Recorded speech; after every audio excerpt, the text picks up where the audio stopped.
It just means I'm gonna have to do that too.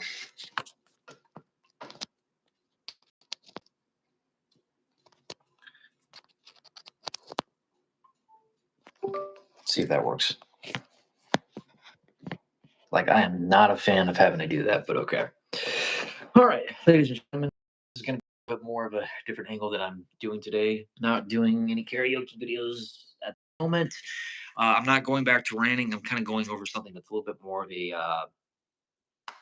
controversy that has been going on in terms of justice, tragedy, controversy, and pretty much a story that is kind of unfolding and unraveling a little bit, and it's kind of causing quite a stir. And if people aren't knowing what I'm talking about, this is about the Frisco stabbing. Now, why is this so important that I am bringing this up via live? Well, on an unrelated note, let me kind of tell you why I'm kind of bringing this up. It is because where I work is literally 5 minutes away down the road. Well, not exactly down the road, but like 5 minutes away in terms of the direction is only, again, 5 minutes away from that place. The Frisco High School is literally 5 minutes away from where I work. Now, from that distance or whatnot, or whatever day have you, that is when the incident had occurred. Now, ladies and gentlemen, I am not claiming to be an expert. I am not claiming to have complete knowledge of this situation. I don't know. I am just giving input of what I've gathered from the stories that have been told around. A lot of people have been circumventing this controversy and topic around. And, I got a little bit more out of it, but I want to listen to a little bit more. But I want to kind of like touch upon some things that have happened. But in order to do that, and I'm so sorry, this thing is just not helping me at all. I need like a holder for this thing, but let's just try it this way. So, just a moment. I definitely remember Carmelo Anthony stabbing.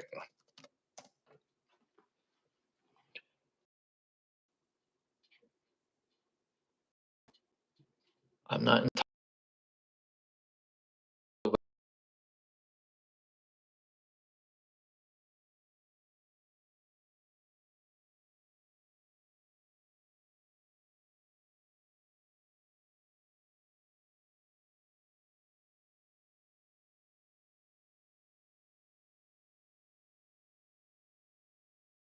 So we'll get over that in just a moment, but I want to kind of find the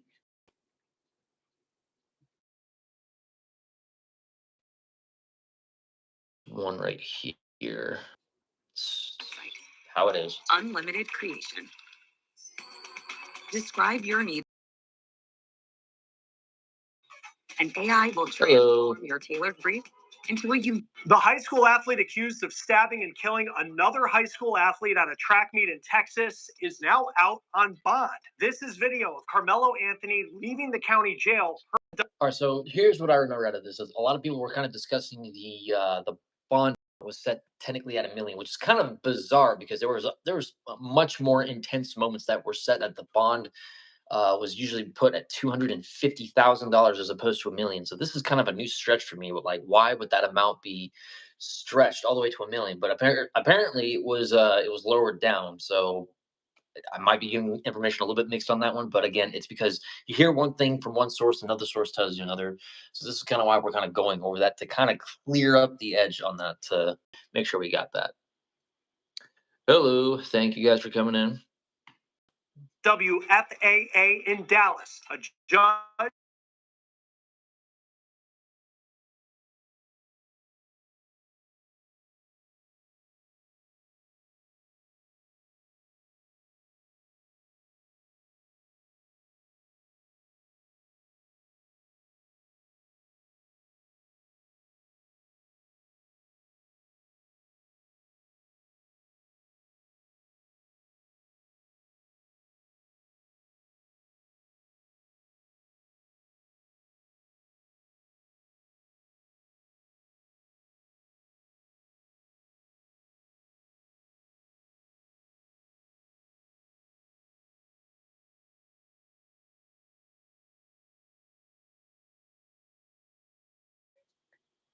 The thing about this is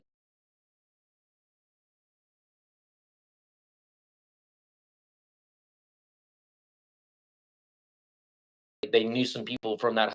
One of the been a a bully at that.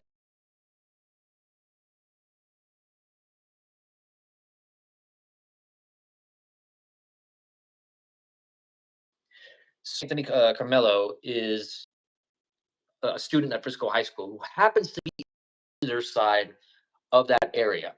Now, again, I don't fully know why he's over on that side when he's clearly on the home side, or he's supposed to be on the home side of Frisco. I don't know if he's territorial. I don't know. Maybe he was visiting a friend on that side. That's why we're going to look at the other video here in just a moment. But I don't know if there was legitimate beef between these two people. That's one thing that a source of mine had told me, and I don't quite know. I don't really necessarily believe it because again, I don't know the entire full functionality of that story, so that's why I don't really kind of take it for face value. But it is still bizarre that if somebody was to come over to the visitor side on a track meet into somebody's tent, I can understand that if it's raining, okay, that you're just taking shelter from that kind of rain, like things could have been handled a lot friendlier, absolutely. But when you are told, hey, this is my tent, we're getting set up, we're already set up here. I don't know why you're kind of invading that space here. I mean, you have a home side for a reason.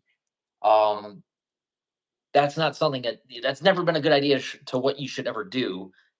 Now, I don't know if there was, in fact, the first aggressor from the other side that caused Carmelo Anthony to attack the knife. Now, I do believe in self-defense, and I do believe self-defense was used to begin with in this particular version because I believe on the other side, uh, the victim was the aggressor, possibly at that reason. However, does that justify using a deadly weapon? No.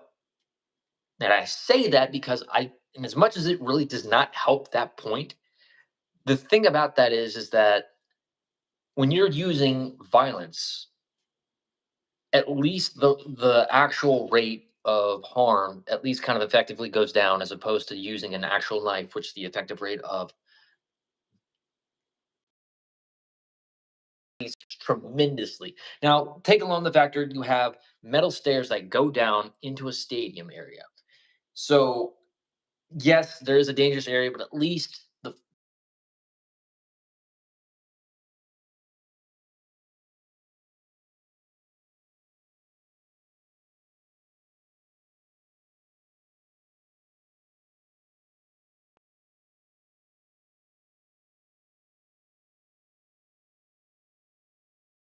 have been involved, and that way they could have actually had instead knife used. Somebody got killed. They got stabbed. At my point, why did this person bring a knife to a school event to begin with? I mean, schools have a zero tolerance policy for weapons, so it doesn't make sense for me how somebody is getting a financial bit of aid for something that this person had committed together. Now, a lot of people are going to use the race card. They're going to use like, oh, this is something to bring race down. Like for somebody who just killed somebody in front of a shit ton of people, you would think, wow, this person just committed a crime, just took the life of somebody, and now it's even insult to injury that the father of the victim got swatted. It blows my mind. The father himself didn't even react to which we're going to look at the actual press conference of this, but he got told to leave. He didn't do anything. He was told to leave. He didn't say anything. He did say like, "Hey, like I'm just here to listen. I'm not here to interrupt anything. I'm not here to cause any trouble. I am here to just listen." He was asked to leave despite the fact that he didn't do anything. Despite the fact that his own son was taken from him by this other family's son. First off, hypocrisy at its very most. And I believe this person, the murderer's father, is a pastor, and like just from what I'm gathering out of this, I have to agree with the particular notions on here that it's despicable, completely despicable. Let's go ahead and just play more of this. $1,000 for his legal defense.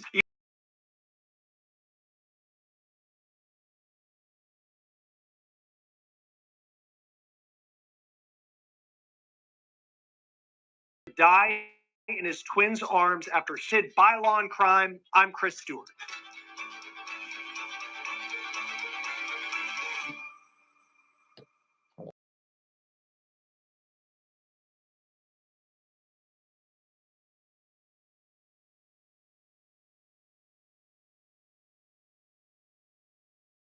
now get lives of their own about issues like self-defense. $1 million down to 250,000 this week. This is the new video per WFAA in Dallas of Anthony walking free. You will have to wear a GPS monitor, be on house arrest. Yeah, and he just got house arrest.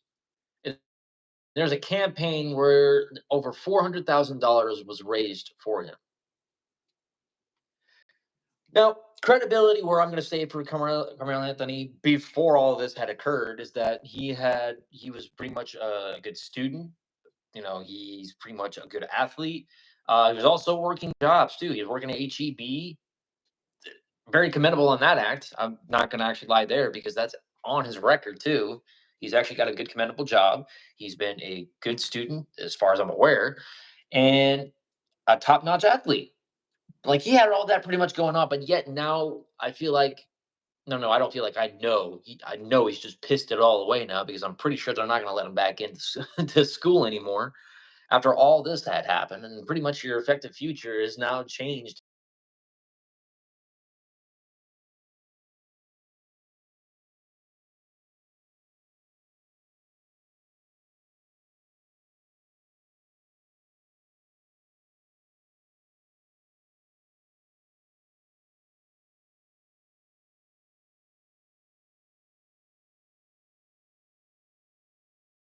It either be life in prison or the death penalty. At that point, I just think that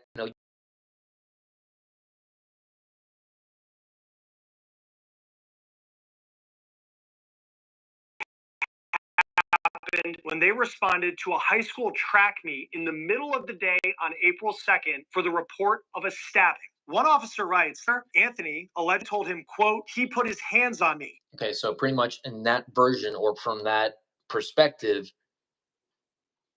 in defense from the aggressor. Now, again, if he is defending himself, I can understand that. But when you're using a deadly weapon, this kind of changes the perspective and this kind of changes the story around because, again, you have multiple loads of people who can see what's going on here. Now, if he was really the aggressor, fine. But it still defeats the purpose of why you would take a weapon to school to begin with, and especially in front of all those people on a rainy day. So, again, this would have been a little bit more differently if this was just more boiled down to a fist fight. I don't know. But yes, I know trouble would still be at that part, but at least the probability of something fatal happening definitely would have tremendously been lower. It's baffling my mind.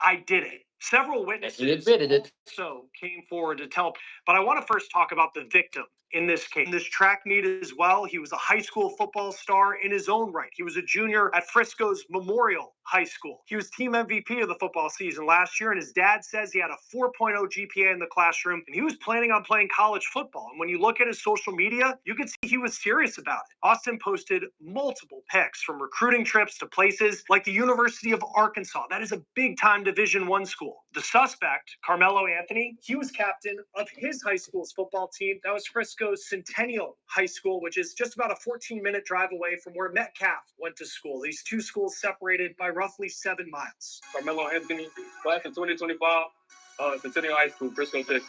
This is video of Anthony mic'd up at a tournament that he linked to on his X account. On social media, Anthony shows that he was getting offers to play college football. Here are the posts from so he was in fact getting pretty much the credibility in the he was basically getting credibility to join certain areas and certain groups.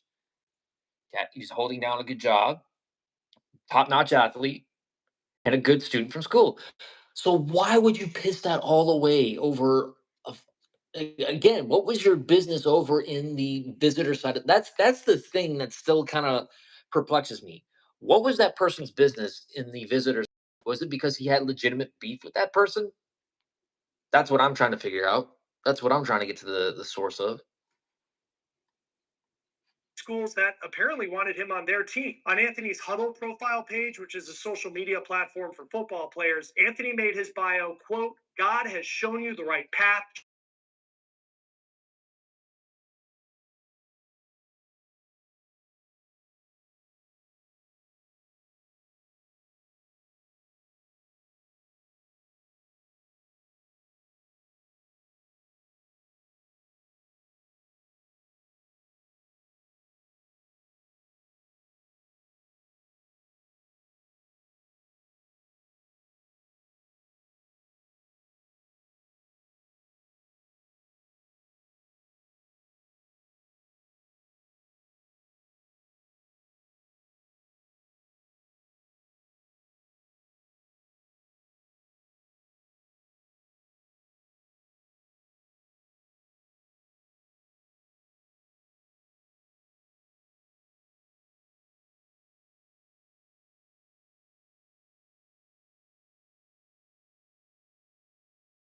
Was from Centennial High School. DOB was from Centennial High School and was sitting underneath the Memorial High School tent.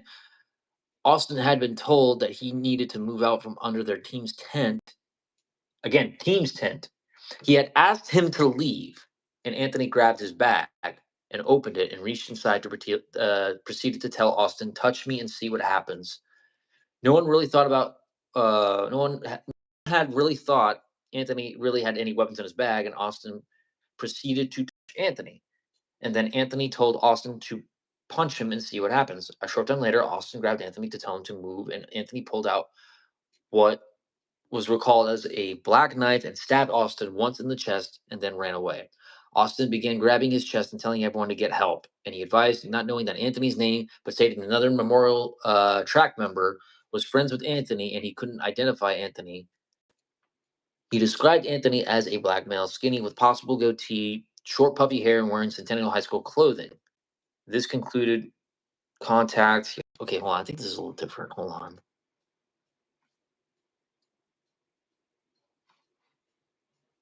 Yeah, he was okay. So he was sitting underneath the school tent. Okay, this part right here just seemed a little bit mixed. Have the proper context for it. Anthony then, according to witnesses, says, "Punch me and see what happens." Austin grabbed Anthony again, and that is when a witness says Anthony takes a knife out and stabs Austin. But I'm trying to wonder, what in was the his chest. business going over there to begin with? Calls for help. He would It die has to be in his more than twin brother's territorial.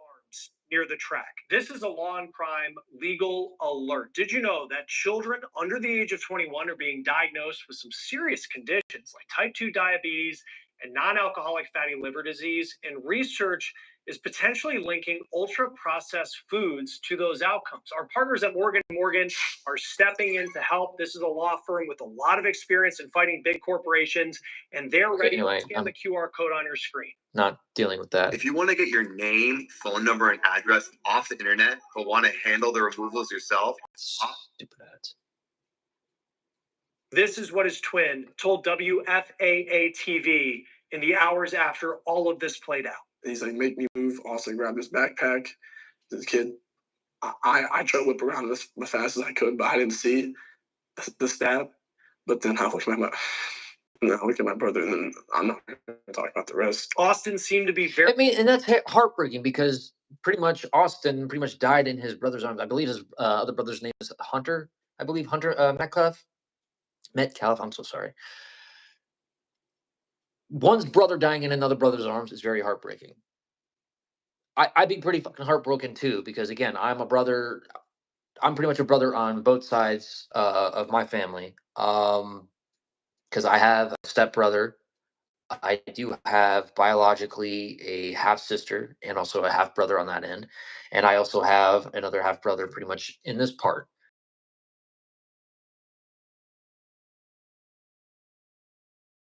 That little. So in terms of having to deal with a passing of a sibling, I can definitely understand and be compassionate to that area, and that really is painful. But like this right here, that's heartbreaking to hear. To have your own brother die in your arms. Now, again, I don't know the full context of this, and this is what I'm trying to understand. So even if Austin was the aggressor,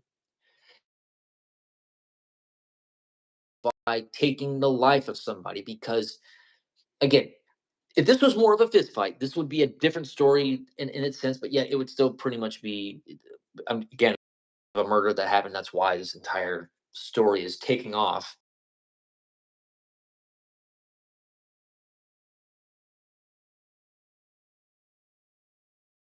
And it's all over the news. Difference. Very close with his family. Here's a picture of his brother with their dad. Now, as far as Anthony, police say he ditched the knife and ran before he was arrested by officers who. Okay, so this is the part where I find it's the most shitty. Carmelo Anthony ditches the knife, runs away. He tries to run away from what he did, and now all of a sudden, it's this is who people are backing up. This is who people are supporting.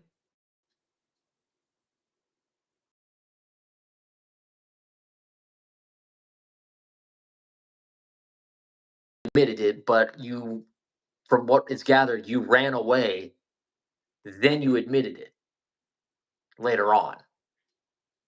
Does that not strike you as like complex in the terms of cowardice and just absolute trash? Look, I don't care who you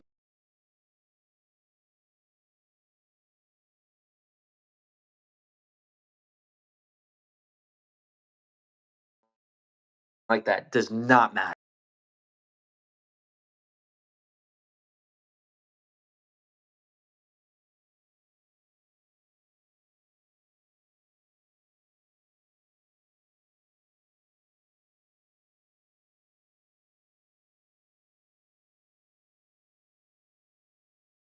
Believe or whatnot, but I'm just saying from my belief in God, he's still got an answer for that. Yep.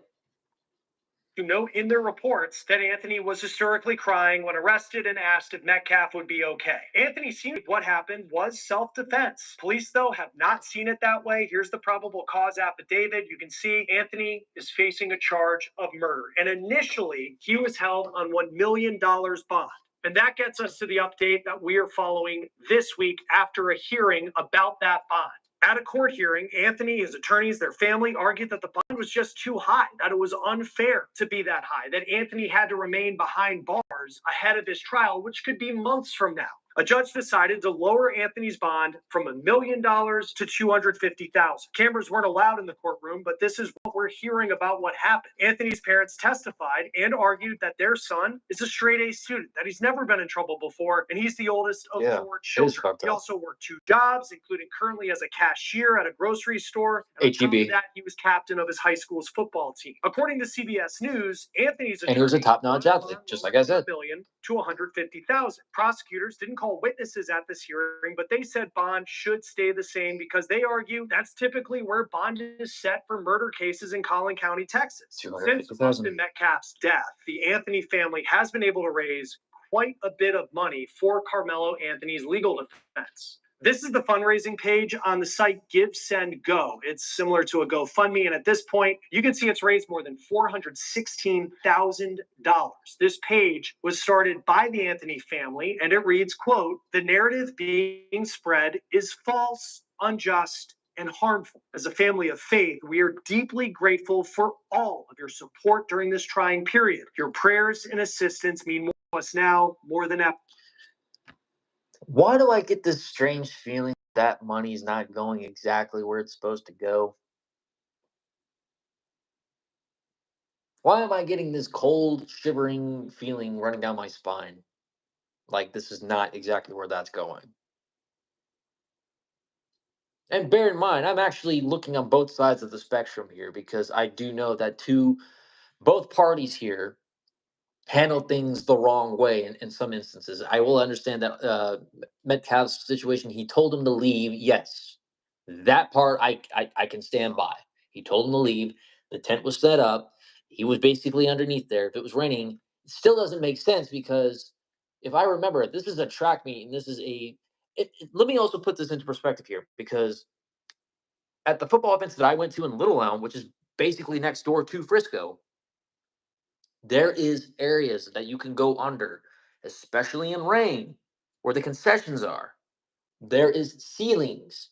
From what I remember, there was like an elevator. And again, I understand that not all areas are the exact same, but you'd figure this is a track meet area. If this was really one of those areas, you think you would actually go to the area that has shelter underneath. So if I were to pull up this particular area, we're going to kind of like, we're going to deduce this down.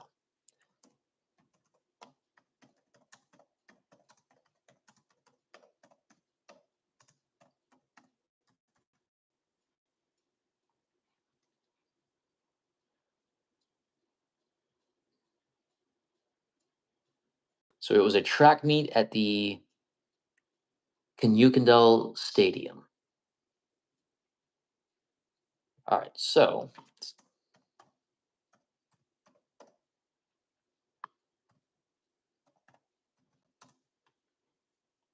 Frisco, Texas. View. Show. Thank you. Okay, yeah. So as a matter of fact, Canyukandel Stadium, there is in fact shelter you can take cover underneath. Like, let me show you this real quick. Frisco, Texas, right here. This right here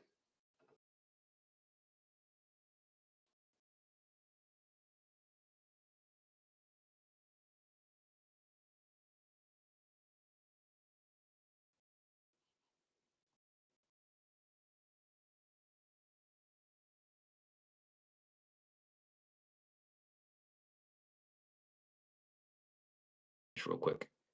You see this right here?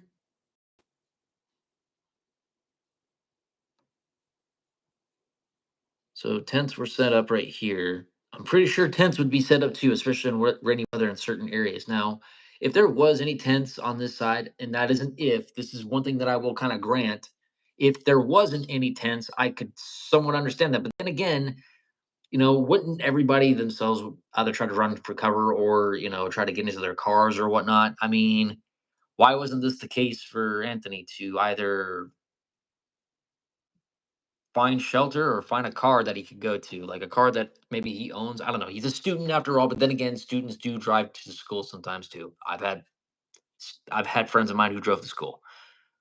But you figure there looks like there's some openings right here that you can actually go into during rain. So the fact of the matter is that he is over here in this particular section on the opposite side from here speaks volumes. Now, ladies and gentlemen, I am not speaking for everybody, but I'm going to just speak from my personal experience when I go to a football game or when I go to a certain event that's going on at a football field.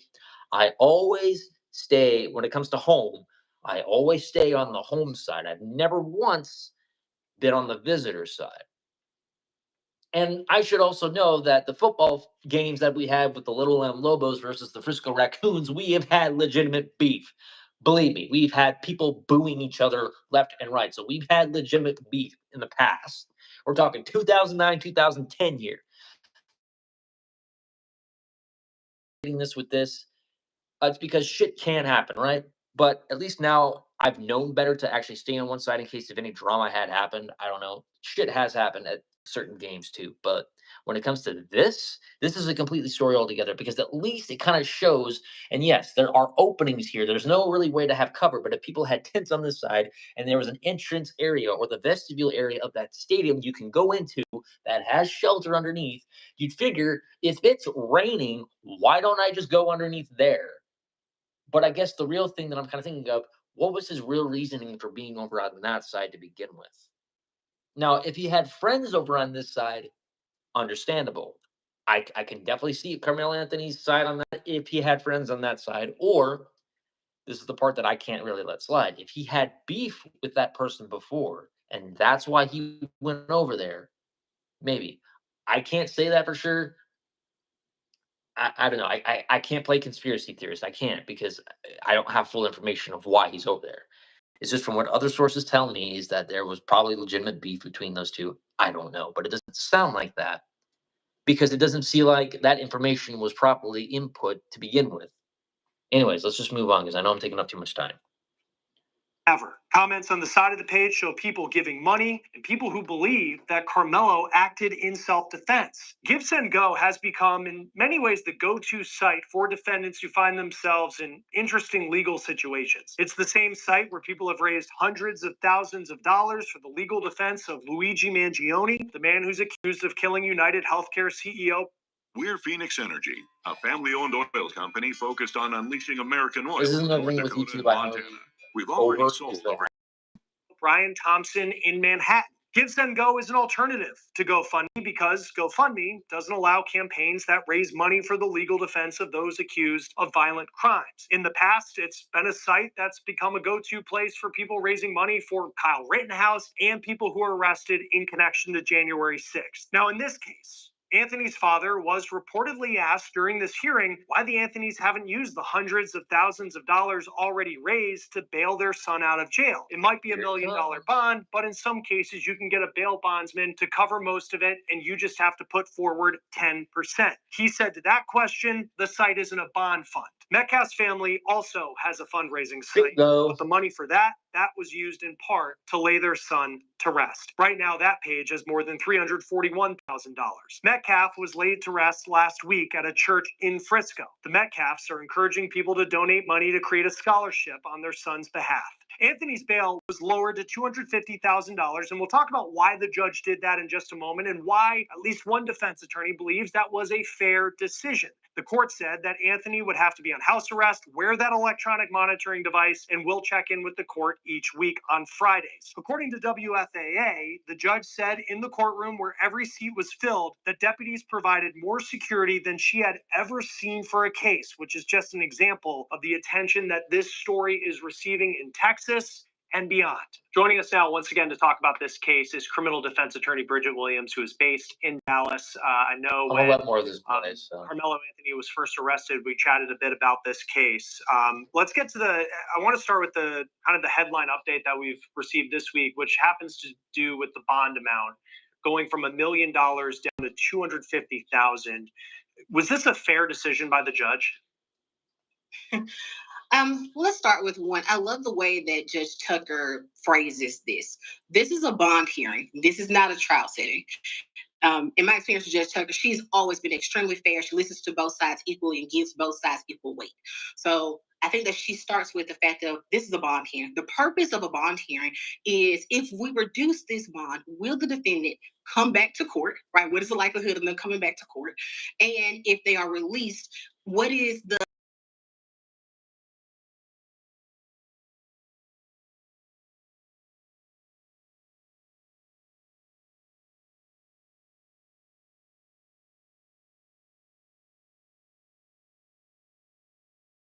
circumstances and what we use for every single bond hearing, the same elements every time.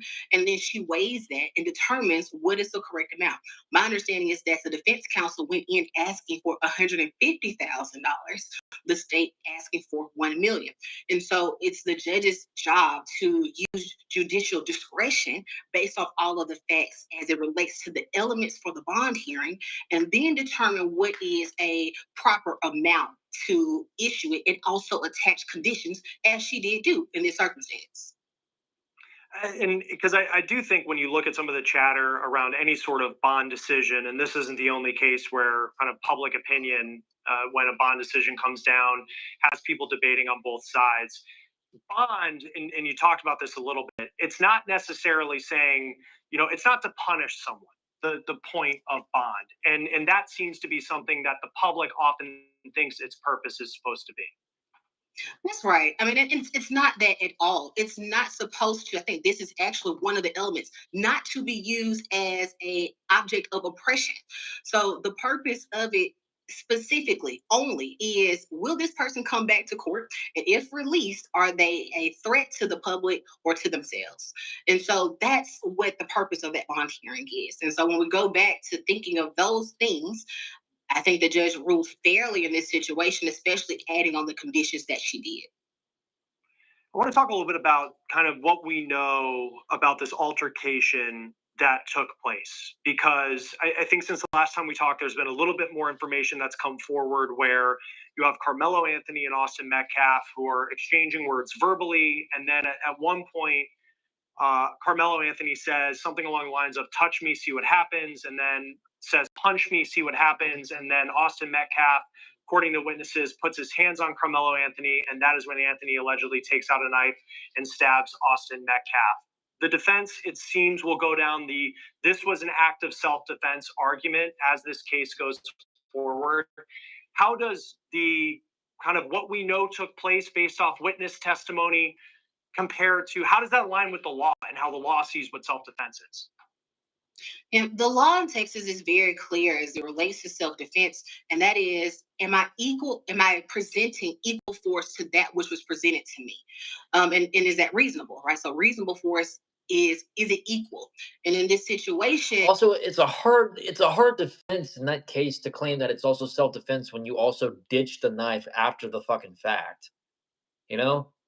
Kind of hard to say, oh, it was in self-defense, and then you try to run away from the scene of the fucking crime too. Sorry, I'm a little bit heated, but like, also out in the rain too. So that's another thing. You have a knife, rain, and then fleeing the scene of the crime. Was that person hoping that the rain just drains or floods out the fingerprints left behind or the blood on top of that, so no one would figure it out? So that kind of seems a little bit problematic on that end too. But it's the aftermath and the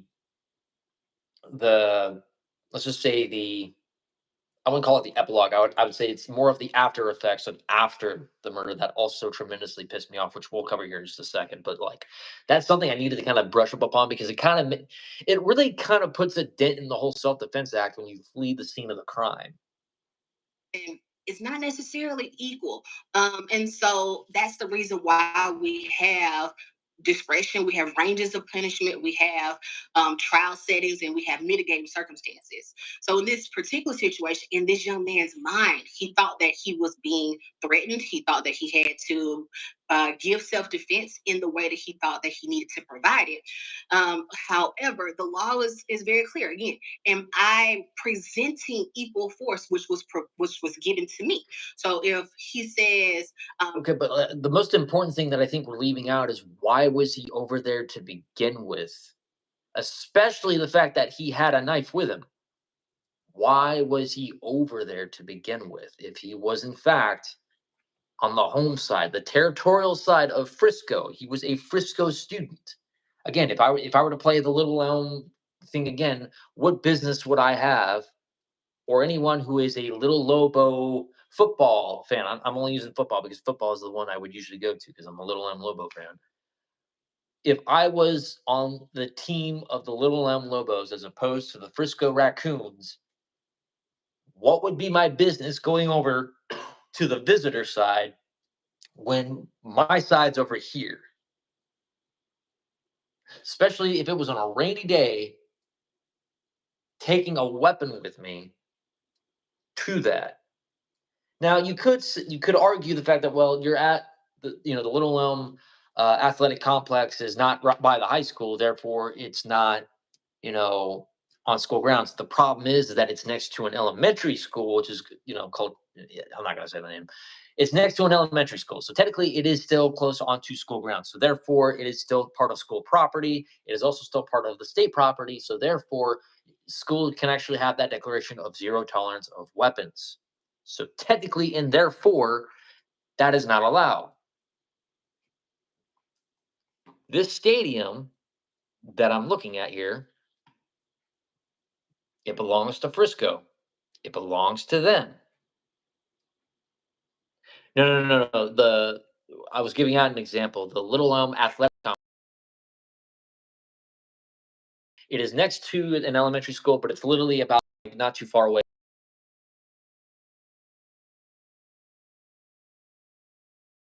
Like driving distance, it's literally only like 3 minutes away, but walking distance, it's like probably 15, 20 minutes if you were to walk. But I'm just using that as an example. So depending on how far away that this stadium here is from the actual high school. This is what I'm trying to wrap my head around, wherever this is. But it looks like it's right close to the high school.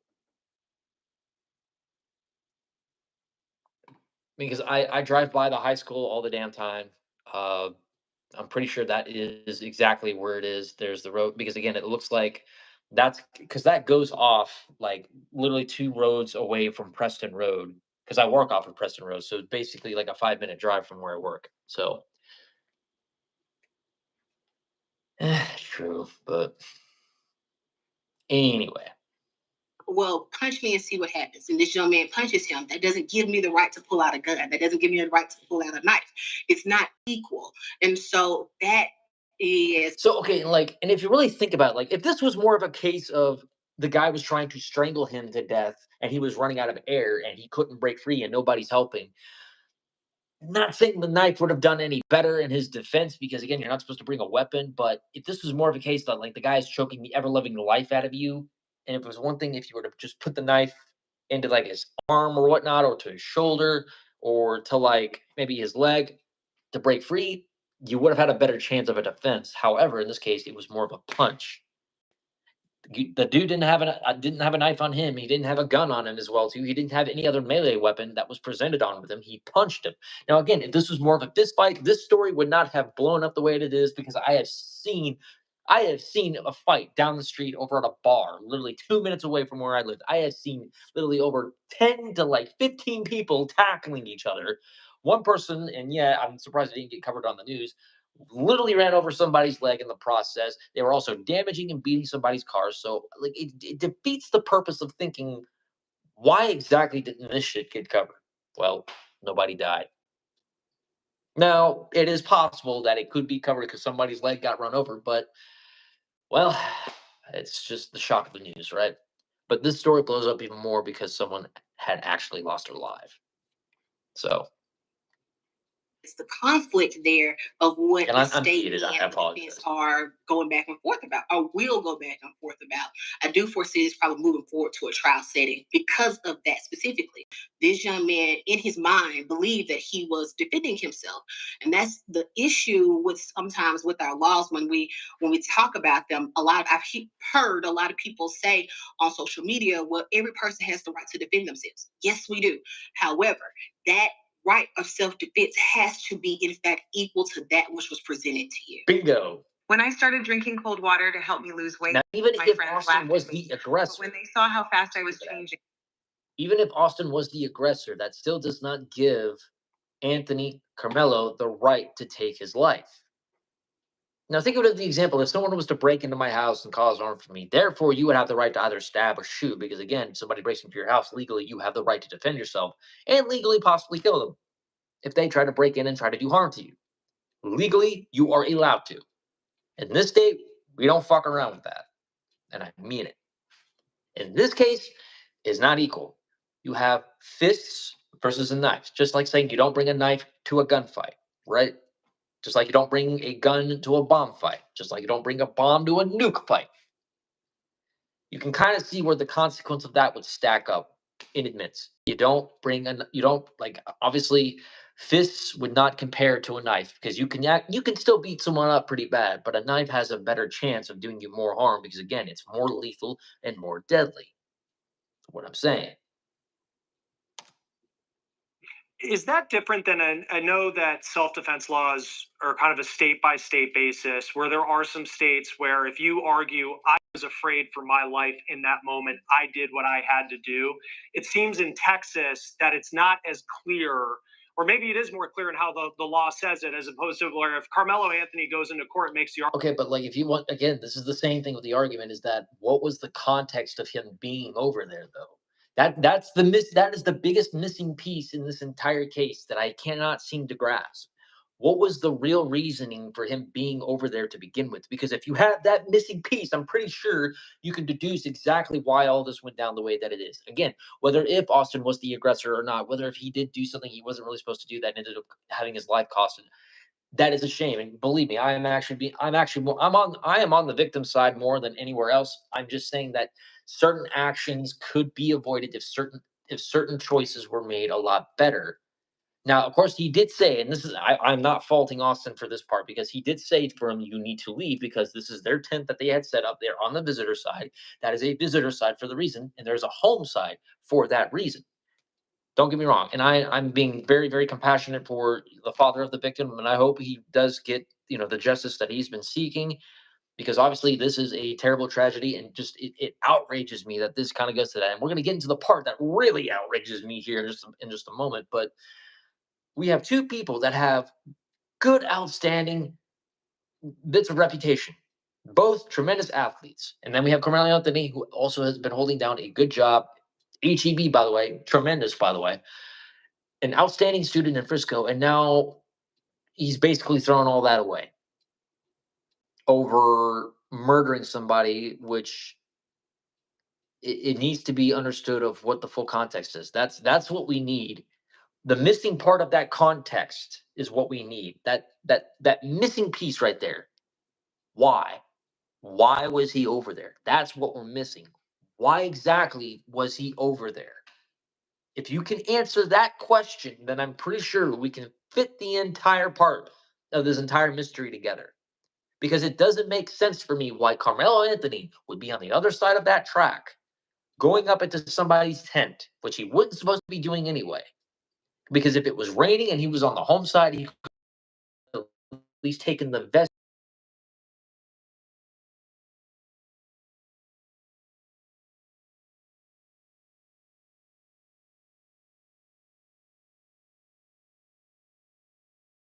He had a friend over at that side, that'd be understandable. And I know I'm kind of repeating myself, but again, I'm trying to understand and convey the missing context to that piece, because that's literally the only thing that's pretty much missing. And we still haven't even gotten it. Argument, maybe Austin Metcalf was bigger than I was. I was afraid for my life in that moment, and I was just trying to defend myself. If it's an equal force law, that doesn't seem like it could line up particularly well as a defense. Well, that's It almost why sounds like the an defense excuse. moves forward generally with the trial setting, right? So they can bring all of those facts out in trial and give that explanation to a jury. And the jury makes a determination of, was he so inclined to believe that he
Gioni, his defense is on Give Send Go, where they raised $200,000 plus to give to his defense. New that you're seeing this kind of crowdfunding a defense. What do you make of this movement we're seeing in certain criminal cases? Defendants are getting money from the public to pay for what is a right to have a legal defense in a case like this. Yeah, well, one, I'll start off by saying that criminal defense teams, the ones that are competent and do a good job and go above and beyond, are not cheap, right? It takes resources and finances in order to fund those things. Now, I've had clients before, and I've seen other people tell me that they have had to try sometimes to make the decision on if they want to hire an attorney, a personal attorney, or post the bond for their loved one. And in that situation, I'm always going to say hire their attorney, because then we can have the bond hearing, just as what Mr. Anthony's defense team did in this particular situation. However, using all of the resources that came from crowdfunding and all those situations, I think that it is something that I've seen more, and we've seen in cases around the country, really not just in Texas, but around the country, especially in high-profile cases. Because the defense and the resources that they need in order to. Yeah, I think we got enough out of that part. Now, let me actually go to the part that outrages me.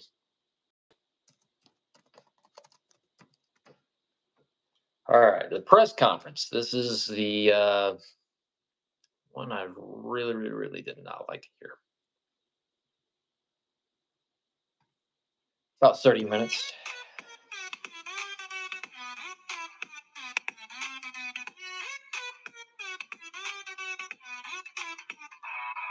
This.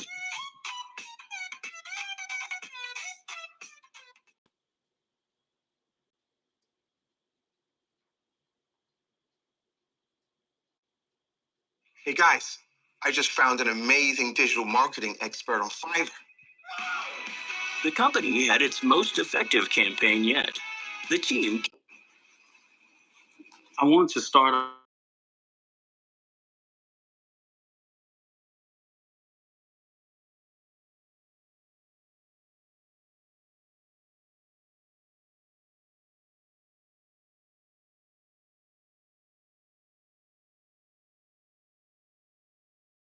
and tell America.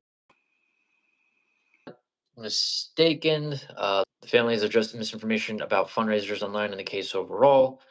Well, it's really not hard to be. I mean, you got the court of public opinion right here, kind of saying it otherwise, but a lot of people are outraged. A lot of people. What we've seen at the beginning of this press conference, the father being at this press conference. These are my words. Okay, and full context on this situation, because this is the part I believe they cut out, but Austin Metcalf's father was at this press conference, but from what I've seen the footage, by the way, too. He was there respectfully. He didn't say anything. He was there to just listen. He just took the time to stand there and just listen to what they had to say. He didn't have any outrage. He didn't spark any negative thing to say. He didn't have any connotation against.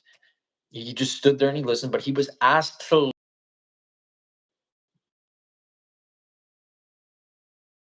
do anything negative.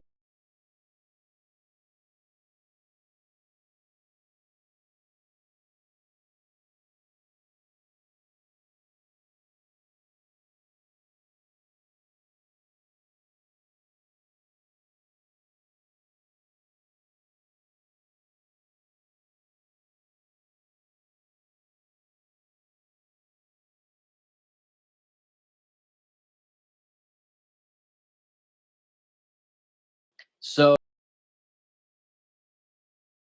the father himself had to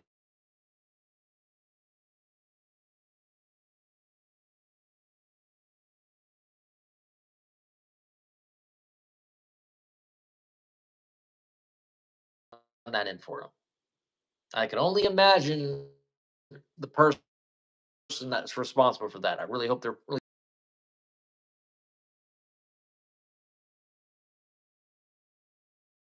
Is a disrespect his son. pastor who fucking mind, who just lost their damn son, who did nothing to you. And I'm sorry, like, this isn't ranty, but this is me expressing my anger so much that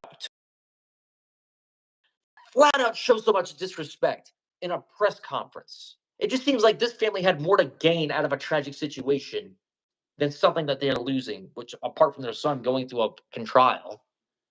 But to show so much condescension and disrespect to a man who literally just stood there and just listened.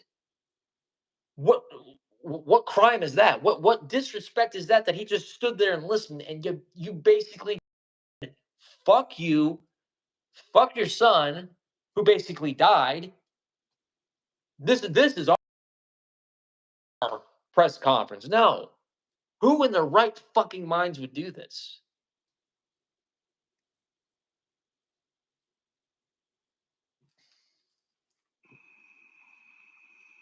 Next Generation Action Network from the beginning has respected the loss of life.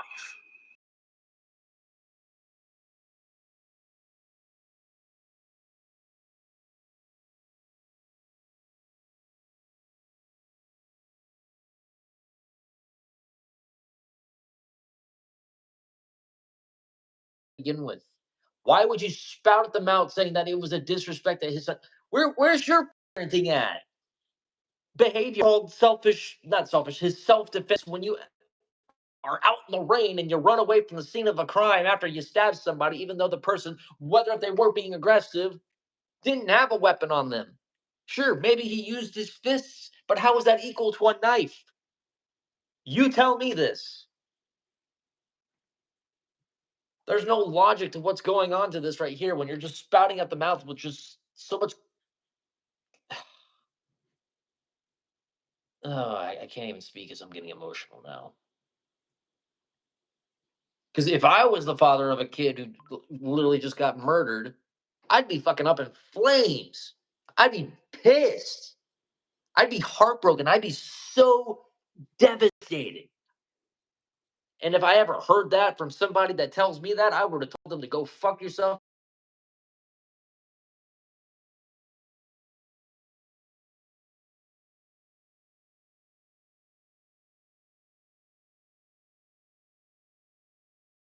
Just to see how it feels like. And again, that's just what, when you're just heated and you're just emotional, that happens. But from this person, hell no. No matter our opinion of it, we have kept our opinion close. We have not attacked. We have not shared the information that was shared with us about Austin Mayclef because we respect the dignity of life and loss. Well, then why didn't you have a peaceful conversation with the victim's father? Why did you not reach out? Did you not have a only word to word? Did you not have a compassionate exchange to like, hey, like I don't know what I can do here, but like, I mean, if you're a pastor, and I mean, if the man is also a man of God, could you pray with him too? Did you do that?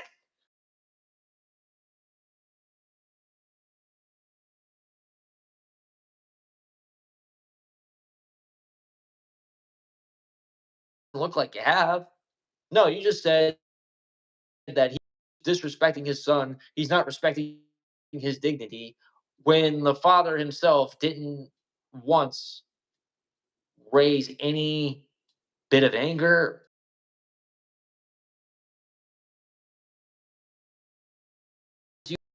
Despite everything that just isn't me disrespecting the dignity of the person who just lost their life. As a minister, I would not attack a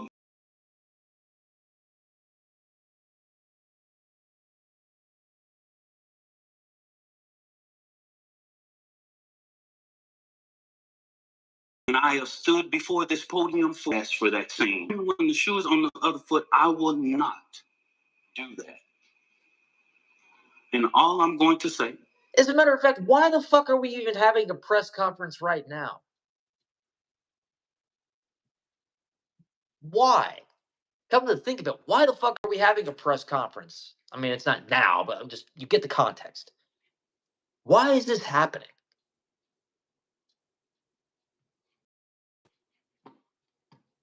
so they don't be asked later, is that was disrespectful and just shows you all the character who is not invited.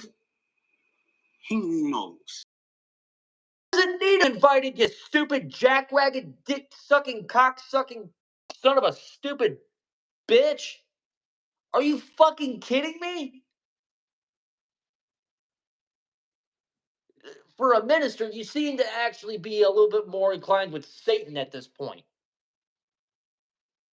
Now, trust me, I'm not trying to make the wrongful judgment here because I've been growing closer to God and all this stuff too. But oh my gosh, to me, this just feels like heresy at its finest right here. And like, again, I'm not trying to,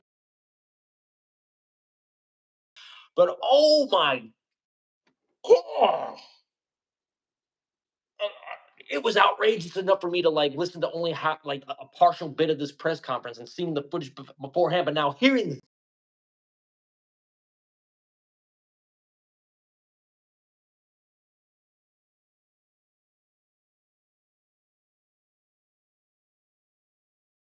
horrendous shit like that. That is something only a cock-sucking, dick-squatting son of a... The veins in my head are boiling. Oh, the veins are popping through my head right now.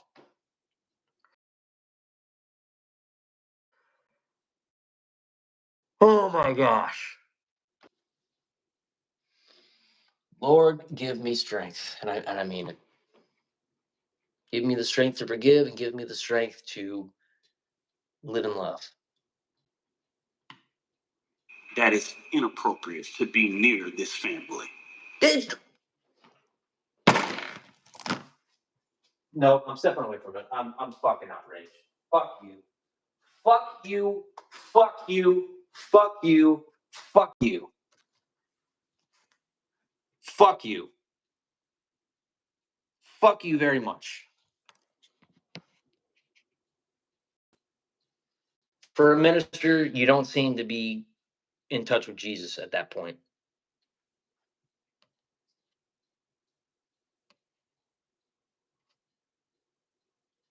And I'm sorry to anyone out in the Frisco area, Little Elm, McKinney, anywhere else around that area. I am actually so sorry.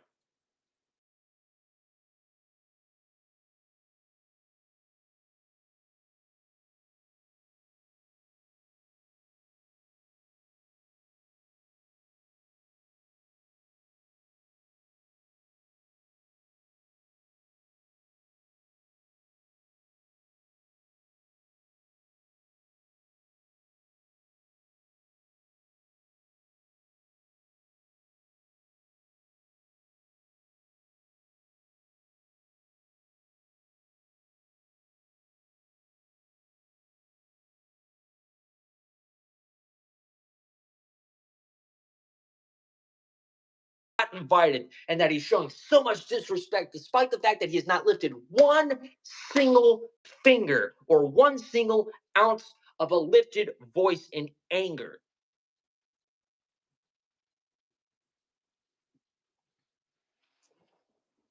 I'm gonna need a fucking beer, and I fucking mean it. I'm not even joking. I'm gonna need a fucking beer for this. I'm gonna pray tonight. Oh my gosh, this is justified in drinking a beer.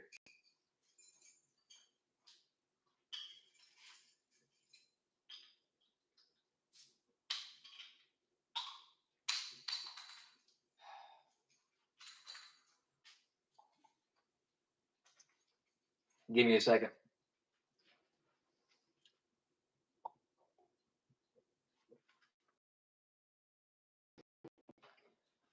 There's that anger.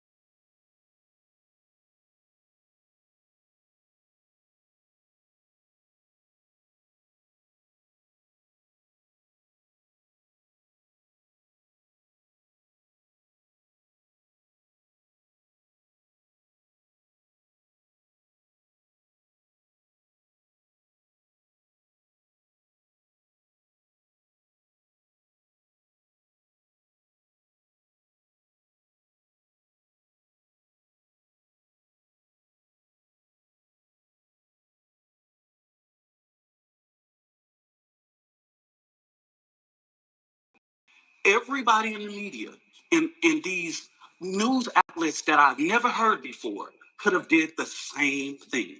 When I first called Give, Sing, Glow, they gave me every information that I needed. Okay? So that's what I'm going in regards to that. Let me make this very clear. This family never authorized a single fund on the GoFundMe platform.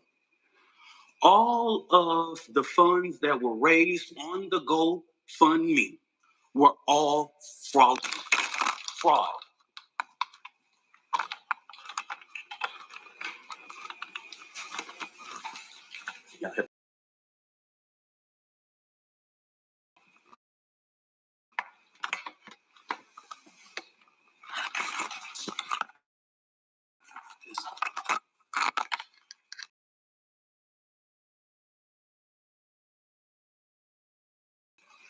all of the funds that was raised on that platform were fraud. Okay? The family was the first to report these funds. One of the funds we identified raised up to 11,000. So a post about any took everything of the family never tried to create an account on GoFundMe. The Next Generation Action Network is very well aware of the company's policy regarding raising funds for legal defense. Okay. Since this tragedy unfolded, the Anthony family has been subject to unimaginable amount of hate, racism, threats to their safety. People have sat outside their house. Let me pause this for a moment. There is something I want to read, and I'm not taking this for an absolute bit of information, but like if this is really true, then I would love the source to this. But let me read this real quick, as I believe it pertains to the minister who is currently speaking. But I just paused. For those who don't know, the man speaking for Carmelo Anthony's family is Dominique Alexander. Let's see. He pled guilty in 2011 for shaking and hitting a 2-year-old child of an ex-girlfriend and was sentenced to probation. In 2016, he violated probation multiple times and was sentenced to 5 years in prison. Somehow, he only served 8 days due to the probation counting as time served. Then in 2019, he was accused of strangling then his partner, but the charges were dropped later because the woman was upset at how the police handled the case. In this press conference, Mr. Alexander said, "Actions speak louder than words. I'll let you judge judge his character through his actions." Actions speak louder than words. Let me make sure.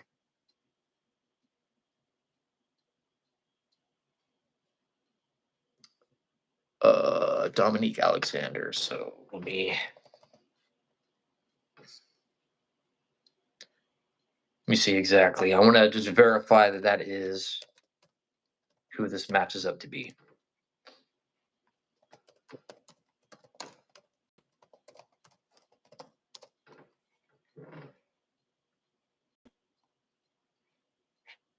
So okay, so that is Dominique Alexander.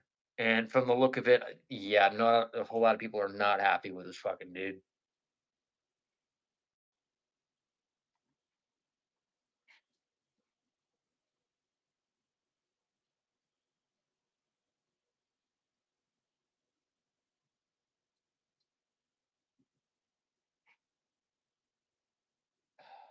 Minister. Okay, so yeah, he is the minister. So yeah, this was the right idea. Sent objects delivered to their door.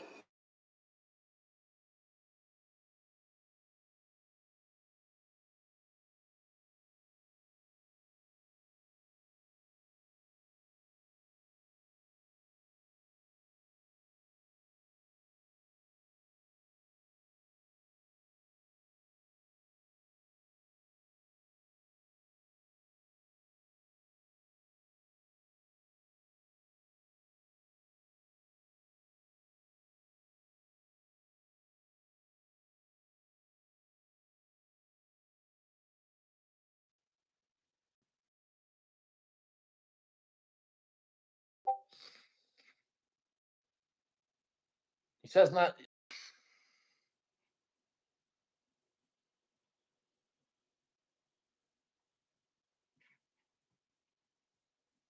This is not about race, and then he says, "Go back again." The ugliness that racism in this country still breeds. But let me say this loud and clear. We are not scared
people.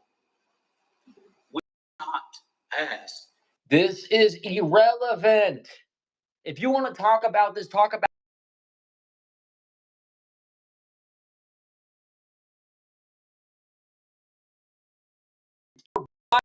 your son stabbed and killed a person in public in front of people in the fucking rain during an event at a school ground. What does this have to do with racism? Your son was asked to leave a tent because he was not allowed over there to that tent. That is the guest side. The home side's on the other side. So why in the fuck was your son over there to begin with? That is the biggest question here.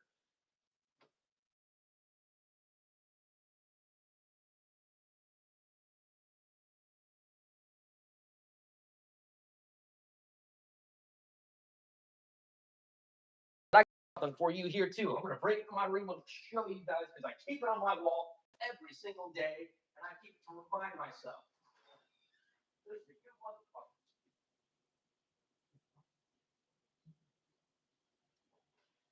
The Lord gives me the strength to do this because guess what?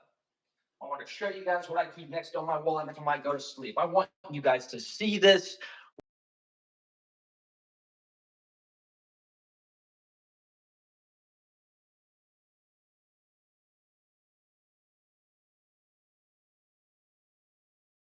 In the end, we will remember not the words of our enemies, but the silence of our friends.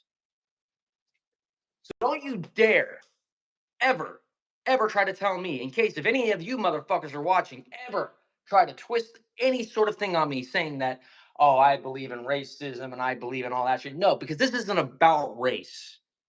Otherwise, this man, the remembrance or the legacy of this man would not be hanging up on my wall in my room as we speak. So don't you dare try to use this as a fucking narrative to twist around on people like me. I ain't buying that bullshit. So fuck you. Fuck you and your son too. Not buying that bullshit. Not only is this an insult to me, it's not only an insult to the victim, it's not only an insult to the victim's father, it's definitely a big fucking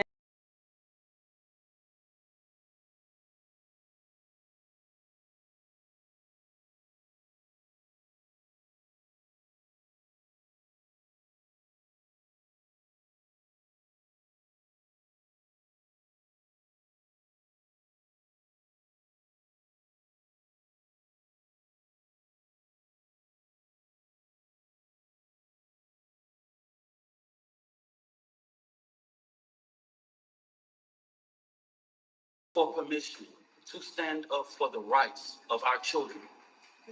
The Next Generation Action Network has stood on both sides of the fence in ensuring that justice is served. Now, getting to the information that the Next Generation Action Network wanted to share. And by the way, the fact that you're sweating too kind of just goes to show that you're very nervous about something. It's something that's not quite right with this. With the public today. And I will go ahead and pass it over to the mother, and once I make this statement, okay? All right. There's two more final. And I could be heated here, and maybe I'm wrong. It's just because I'm heated and I'm pissed off right now, but maybe he's not the father, maybe he's just pretty much the person in defense. Okay, so he's an activist. It's not really his son. I was just heated in the fucking moment because he just happened to be there.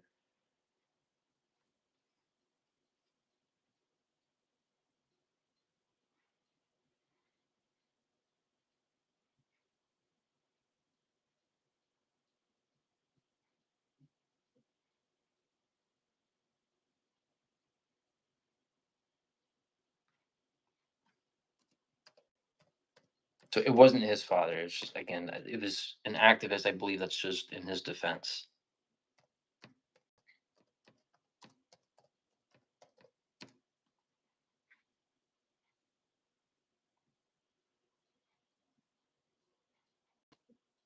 Well, I can't say anything about this person just yet.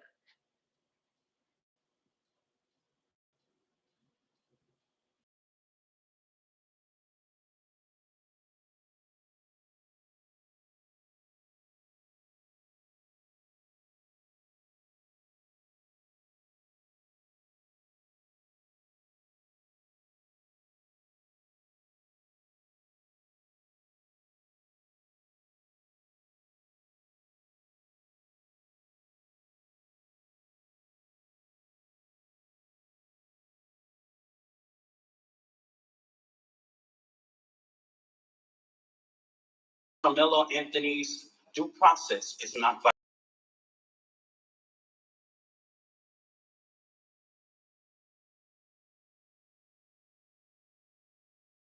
Right? There are clear guidance in the state and education code regarding expulsion of a student. We have asked several times. We didn't just rush.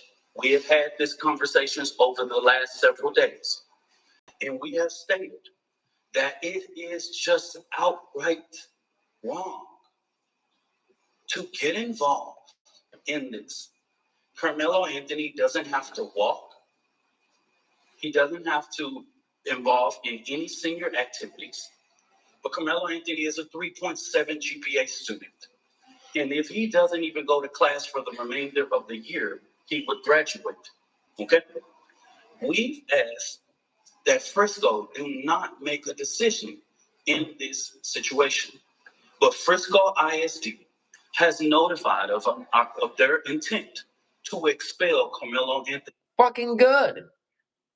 The prick killed somebody. The fuck do you think was going to happen?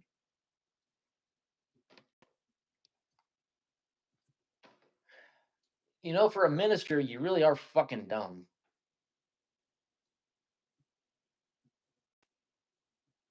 You know, I feel horrible saying this because, you know, I've been growing closer to God.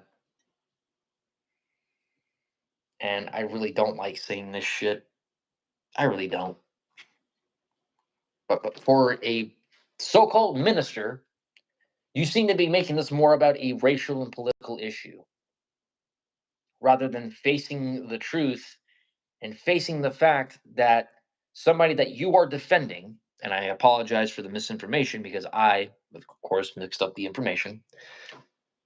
The person that you are defending clearly admitted to killing. Now, I have a hard time believing.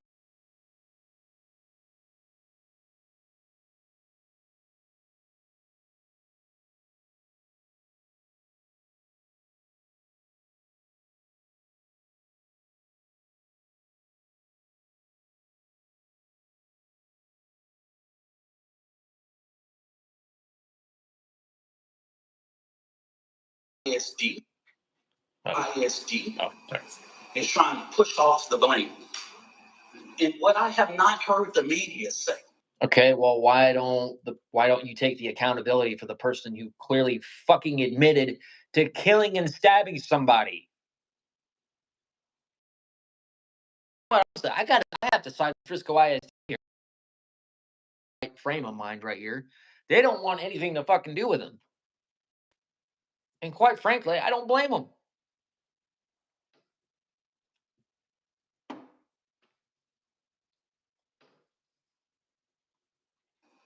As many media outlets have asked us what went on, I'm trying to find how many of y'all have asked the superintendent or one single board of trustee, why didn't you cancel or postpone? With weather in that magnitude, you couldn't have a track meet in rain or thunderstorm or clouds. Y'all are the media. Ask your journalists, your weather journalists. Well, even if you could throw that fucking argument, what also tops the argument is what the fuck was he doing at a track meet with a fucking knife to begin with, you dumb son of a bitch? And who's to say that weather conditions can also sometimes change or sometimes be wrong?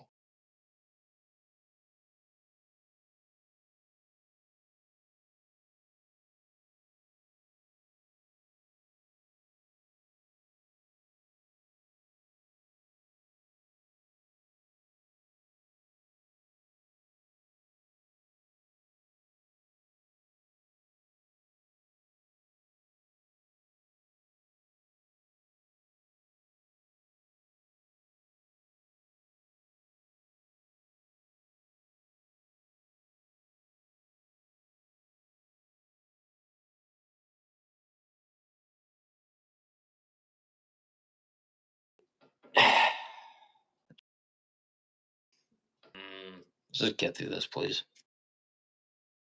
The weather was that day and that time. Y'all do that research. Because as a person who is the administrator of your children, you are responsible for the safety of the children. And so it seems as if Frisco ISD is trying to push this off by making this decision that they do not have to make. So the Next Generation Action Network, outside of the legal process, will be going through different avenues regarding to ensure that we fight for the rights of Carmelo Anthony. Okay? So in the next coming days, we will be announcing to the public. We will do direct action outside of Frisco ISD administration office because this is outright wrong. You are getting involved in a process that even the legal process has asked us to respect.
I can't believe I'm going to say this, but it's no wonder why people more like atheists every day. It's because of stupid shit like this. Of course, I'm not going to ever change what I believe in God because like I said, I've grown closer to God, and I feel like I've gotten closure and prayers answered. And and for my own belief, I do believe God is real and God is all loving. But oh my gosh, I also forgot that there's the other spectrum of Christianity where people will spin the narrative so much that even it makes too much head spin so much where you can't even tell right and wrong, black and white, up and down. It's pandemonium and chaos that I can't fathom with people, you know. Even with us going and meeting or having conversations, they have made their mind up. And we want to make sure that the records that we talk truth to power in regards. I wanted to lay this out to ensure because of the sensitivity of this case, there are so many moving factors that I have to explain so that this family does not have to explain. Let me say this about the fourth, and let me repeat this so that you guys can go to the Frisco Police Department. The reason why the family or me or anybody with direct knowledge of this cannot talk about the particulars of what happened in that tent. I know you know this is all law.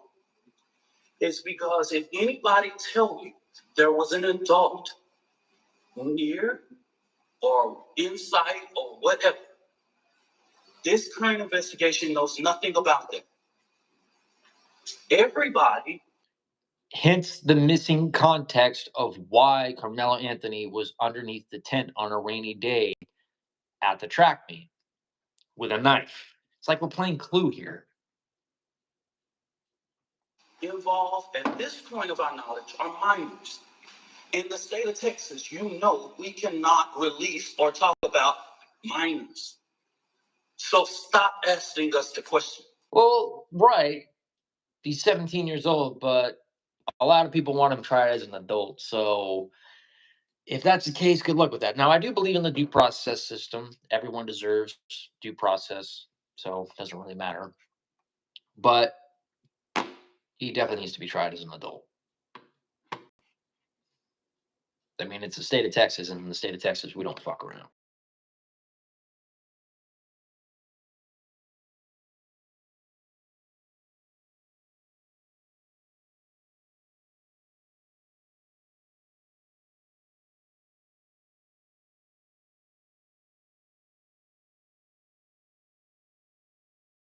The accountability, and you're just hiding, and you're hiding behind your bullshit. And this makes you look pathetic, even as a minister. Can't talk about it. So don't ask. There is a court of law that will express everything, will lay out everything. We can't talk about it if we wanted to. Okay? So make it clear.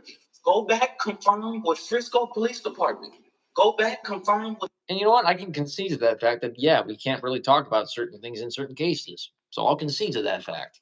But why do I get a certain feeling we're going to be talking?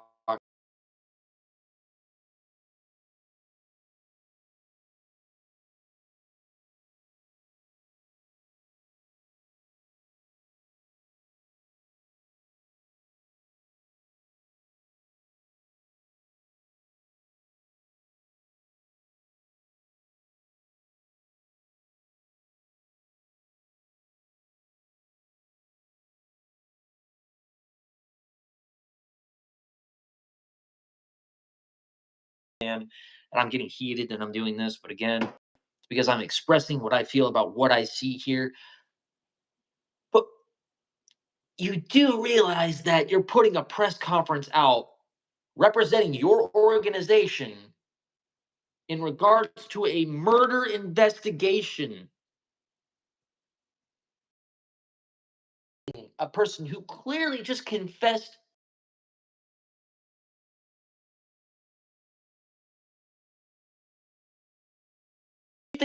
Why did you think this was a good idea? Really? Why did you think this was a good idea?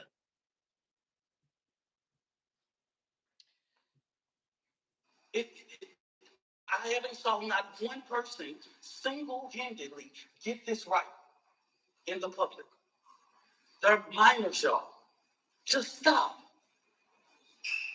We can't. Don't send another inquiry to NGAN inbox.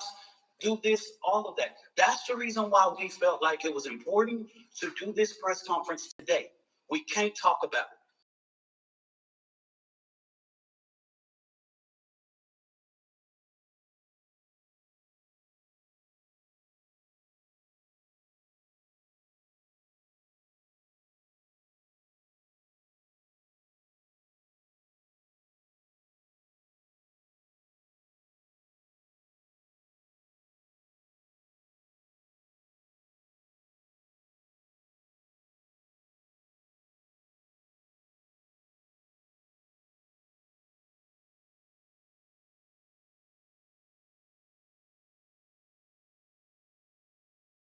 Anyone who mentions those names, giving their perspective on the matter, because again, no one like outside of this is involving themselves per se directly into the situation, but everyone has the right to talk about what they feel about the perspective of this situation. I'm not asking, but I'm giving my 2 cents because legally I have the right to do that. That's called free speech, by the way. But I am not going into this case revealing any secrets or details. It's pretty much the one thing that I just don't understand is what was the context. That was it. I mean, that's the only question I'm asking here. What was the context of him being over there? That's it. And this guy's got the temerity to tell you that we can't talk about what this fucking kid did or what happened to this kid or whoever was involved in shit like that. I mean, I'm not a part of the court case. I'm not part of that investigation, but I can still ask questions, even though I know that they're not going to be answered. I can still have my own theories. I can still have my own conclusions.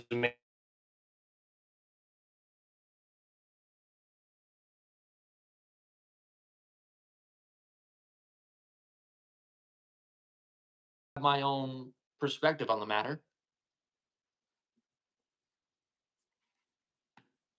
Angela Tucker. I've never met her, never known her, never been nowhere near her board. don't know anything about her until we were notified that she was going to hear the written. But the ugly attacks on her just shows Black America that no matter what you pick in the ballot box, and that is your constitutional right, it's people out here reminding us of the Black struggle. This isn't a... You said you were not going to talk about race, and then here you are bringing up race again. And here's that political nonsense that you're also dragging all the way down with us. Can you focus on the main topic at hand here? Seriously? In America, this woman is a registered Republican. Has been So fucking what? So fucking what?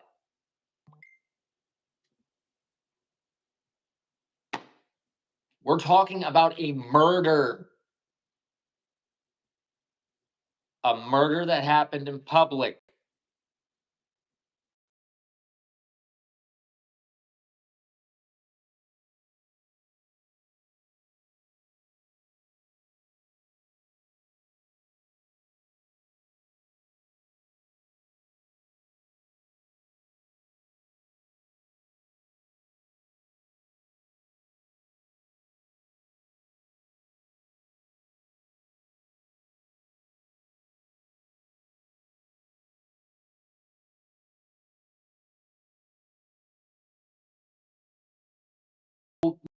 That they can't release the information in that case at that time. But again, that's like the one thing that's kind of like racing through my mind.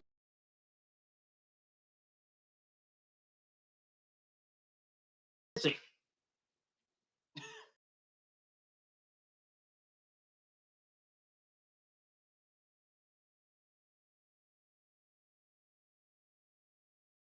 completely irrelevant to a situation that happened.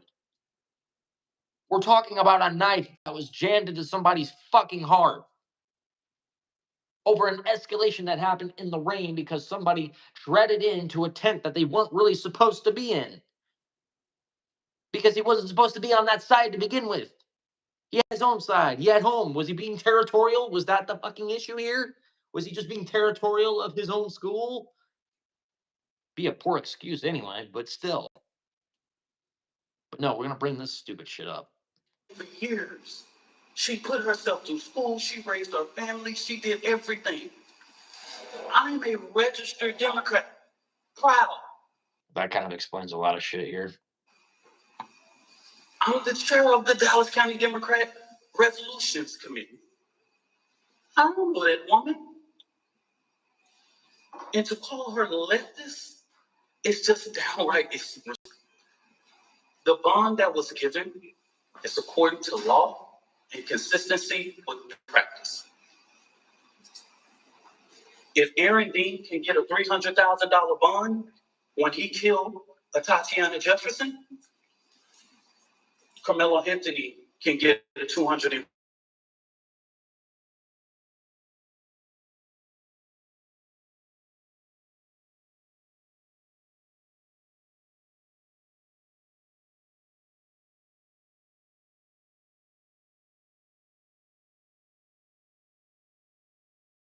can get a two when she kills Botham Judge in his own home. He can get a $250,000. If Roy Oliver can get a $250,000 bond after he kills Jordan Edwards, all white officers, why couldn't Carmelo Anthony be entitled? A child with no background, no criminal background, no endangerment to the community, none whatsoever, be placed on a ELM and brought home.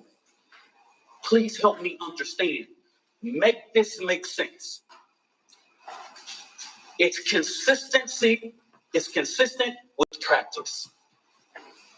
After this, y'all, so that we'll know, this will be our final press conference until this trial.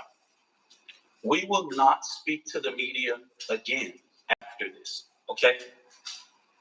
Don't ask for comment, question, or whatever it is. The actions that the Next Generation Action Network take on Frisco ISD will be separate from the legal process because we want to make sure that Carmelo Anthony's due process. This is going to be a jury case. And then let me make this very clear. This is a case that has not even been indicted. So, under the guise of Texas law, it's not even really proceeding to a trial yet because it has not even went through a grand jury to be indicted. We know. I agree to this portion or to this part of the video that I do believe that he needs his due process, and I do agree that it needs to go through a grand jury. I can concede to that fact, but it's the other part, like a few minutes back, saying that we're not allowed to talk about it, or for us, like if we mention the victims' names or whatnot, yada yada yada, we'll be sued for that. Bullshit! You forget the court of public opinion, my friend. We don't know if a grand jury will indict or not. We don't know. That's in the district attorney's hands. Okay? And their legal team is preparing a packet for those things. And we will not be talking about the legal process regarding this case. Okay? So after today, I just want the media to know, and I want the public to know. I don't care what you say about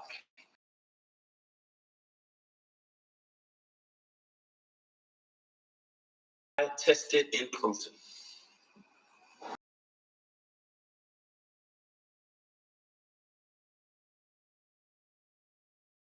You ain't got to inbox me. You ain't got to tell me. I am the first person to tell me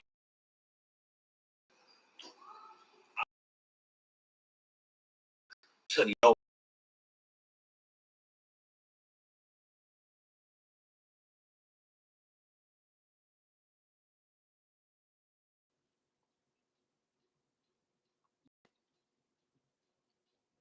The person that you're defending already admitted to it.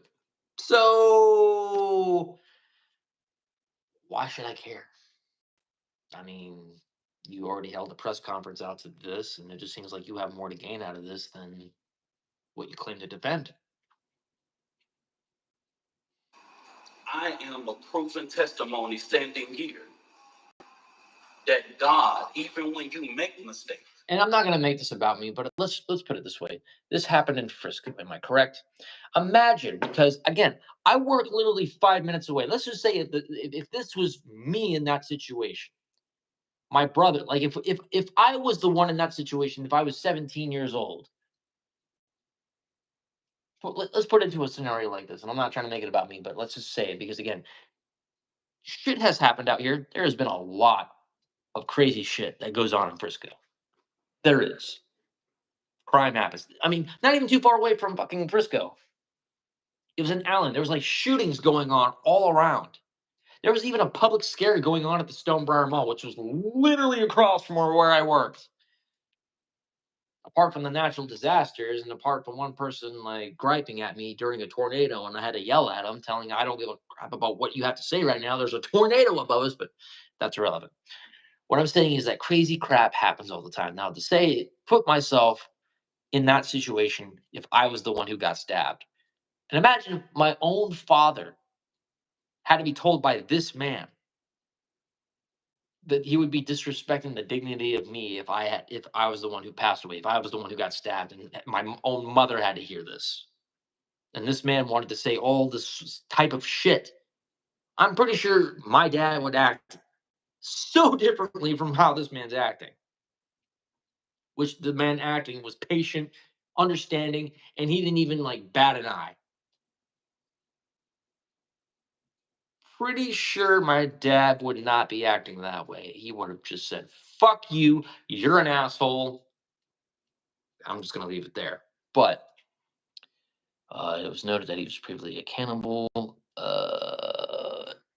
If there's a way to kind of, like, I'm not going to take that at face value though, but is there a way or is there a source I could read up upon that just so that way I can brush up on it?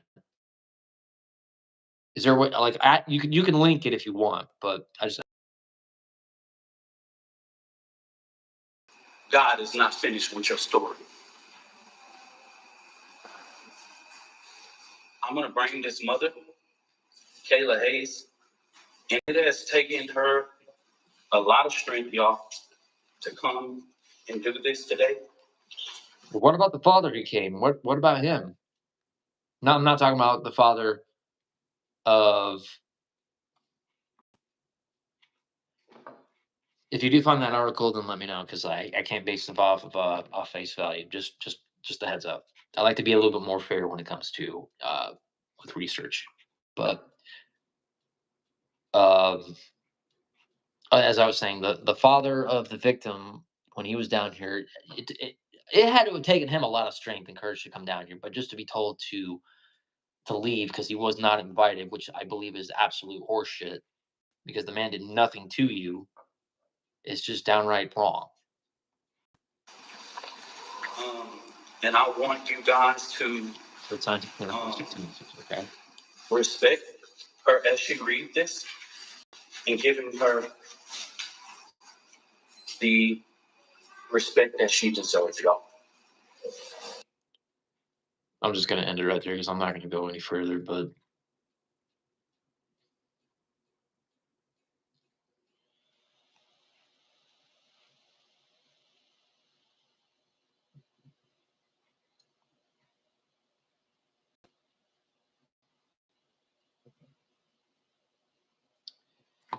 just wow.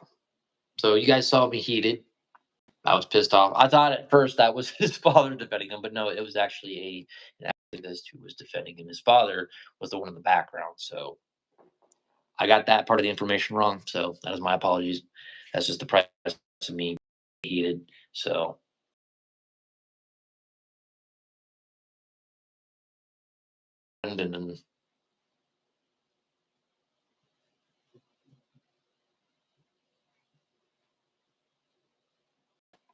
and I'm really pissed off seeing Punk got screwed over.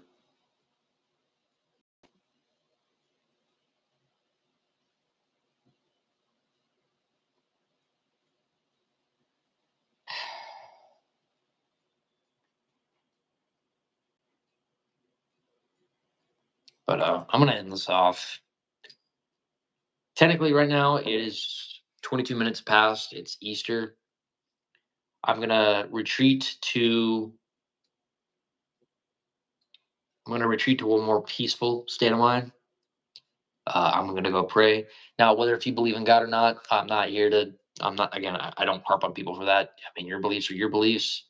I've got mine, but I'm gonna finish this. Kind of retreat to prayer for a little bit. Try to have a little bit more of a healthier mind. Be a little bit more.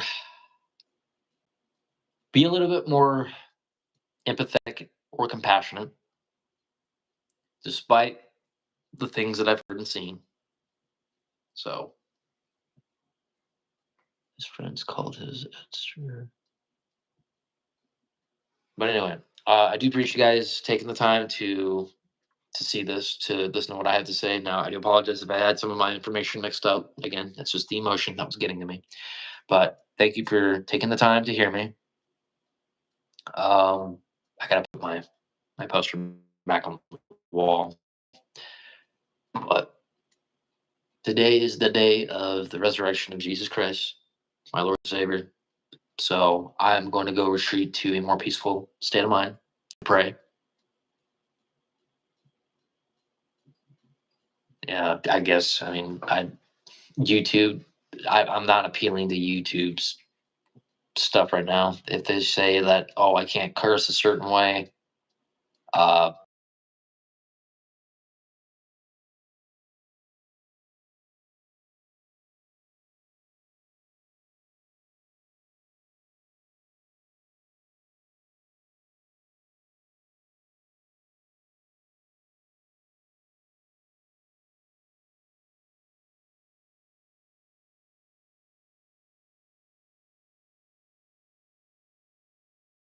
give it about 3 minutes. If you guys have any questions you want to post, feel free, but right before end. So now is the time right now.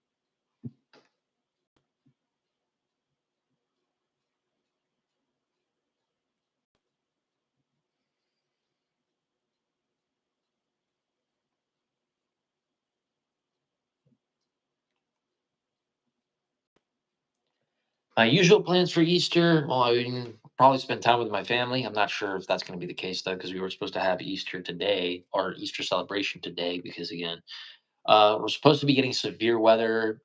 Uh,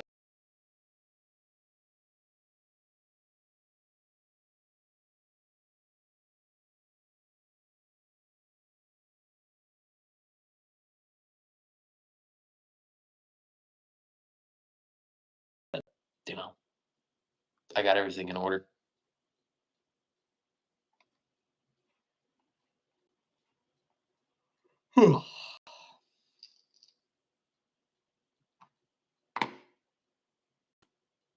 It could be canon. I mean, like I said, we're late at night right now, and I'm tired. But anyways, I'm gonna actually head out. You guys have a wonderful day. Stay safe. Don't drink and drive. Um, be a lot better than that person that I saw. I'll just say that. Anyways, you guys take it easy. I'll catch you guys later. Peace.